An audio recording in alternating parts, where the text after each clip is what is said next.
In today's video, I'm going to teach you how to log out on Squarespace. This is a quick but important habit, especially if you're using a shared or public computer, switching between work and personal accounts, or just wrapping up a session and want to keep things secure.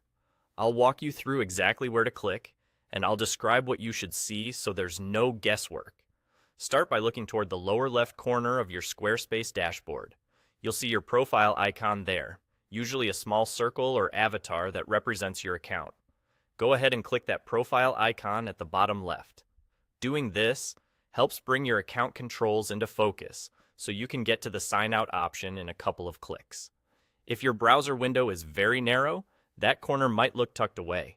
Widening the window can make the sidebar and icons easier to spot. Next, shift your attention to the top right corner of the screen. You should also see your profile icon up there on the header bar. Click your profile icon at the top right. This opens the account menu that's tied to your current session. It's a small drop-down that centralizes account-related actions so you don't have to dig through different pages. Inside that drop-down, look for the option labeled Log Out and click Log Out. That's it.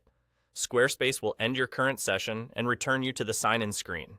If you were working across multiple sites under the same account, this signs you out of all of them in this browser.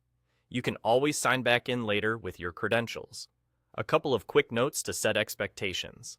Logging out here affects the browser you're using right now. If you previously signed in on another browser or device, such as a phone or a different computer, those sessions remain separate until you log out there as well. Also, if you have multiple tabs open to Squarespace, they'll reflect that you've signed out once you refresh or navigate. As a best practice, especially on shared devices, logging out helps protect your drafts, connected domains, and billing details. If you step away from your desk often, it's a good idea to sign out at the end of each work session. And if a page appears to be stuck after logging out, a quick page refresh will usually display the sign-in screen. That's the whole process. Click your profile icon at the bottom left, click your profile icon at the top right, and select Log Out. Simple, fast, and secure.